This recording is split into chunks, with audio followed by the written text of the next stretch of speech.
कोई भी कंपनी की हिस्ट्री में आईपीओ ये एक ऐसा दौर होता है जब कंपनी अपने स्टॉक्स मार्केट में इशू करती है और मार्केट से पैसा उठाती है। बट उसके बिल्कुल विपरीत होते हैं बायबैक्स।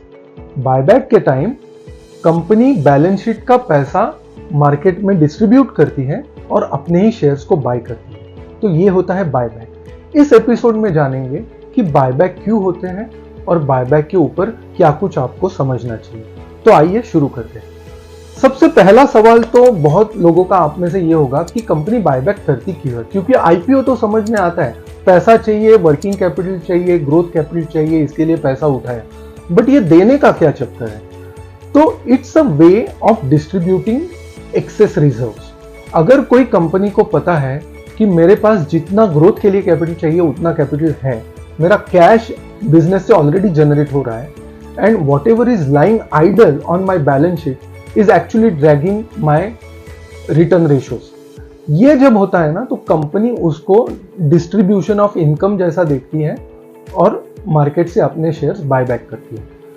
तो इसकी एक टेक्निकलिटी समझिए। मान के चलिए आपके पास एक कंपनी के शेयर है, वो कंपनी के टोटल 1 लाख शेयर फ्लोटिंग है मार्केट में। कंपनी ने डिसाइड किया कि 10,000 शेयर, उसमें से 10% shares company will buy back. तो इससे क्या होगा?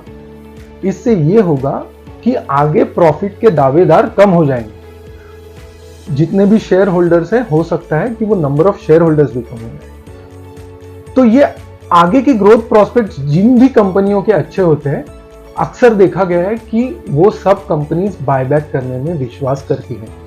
तो अगर मैं बात करूं कि what type of signal it generates, तो बायबैक को एक पॉजिटिव डेवलपमेंट जैसा देखा जाता है, क्योंकि समझ के चलिए आज 800 रुपया एक स्टॉक का प्राइस है मार्केट में। तो अगर कंपनी को बायबैक करना रहेगा तो हो सकता है कि वो 1000 रुपया ऑफर करे या 1200 रुपया ऑफर करे, depending on the circumstances, and it will differ from one case to another. तो इसे आपको समझना पड़ेगा। बट मैं आपको यहाँ एक बात बिल्कुल बताना चाहूंगा कि ऐसा बिल्कुल नहीं है कि कोई कंपनी बायबैक कर रही है तो वो हमेशा पॉजिटिव रहेगा। ये आपको समझना है कि क्या प्रमोटर उसमें पार्टिसिपेट कर रहा है, क्योंकि अगर प्रमोटर भी बायबैक में पार्टिसिपेट करेगा तो being the largest share holder, ज्यादा पैसा तो प्रमोटर घर लेके जाएगा। आप तो घर लेके जाओगे ही पैसा, बट प्रमोटर घर लेके जाएगा, तो फिर क्या फायदा?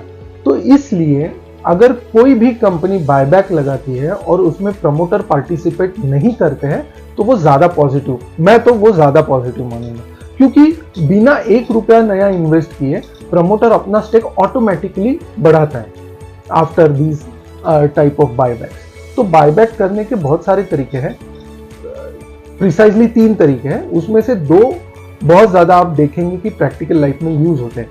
नंबर 1 उसमें यह है कि टेंडरिंग का प्रोसेस होता है। एक प्राइस फिक्स किया जाता है, आपको कितने शेयर्स ऑफर करने हैं वो भी शायद रेशो दिया जाता है, and accordingly you have to tender.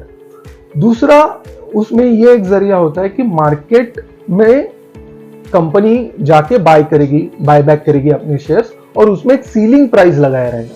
मतलब XYZ प्राइस के ऊपर मैं नहीं जाऊंगा, ऐसा कंपनी आपको शुरुआत में बोलेगी। तो ये 2 तरीके हैं बायबैक करने के।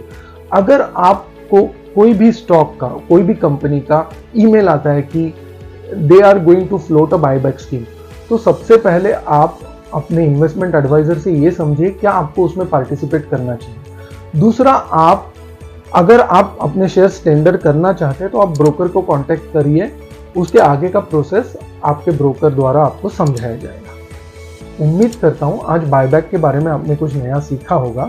अगर हाँ, तो please like and share this video and subscribe to this channel. Mind your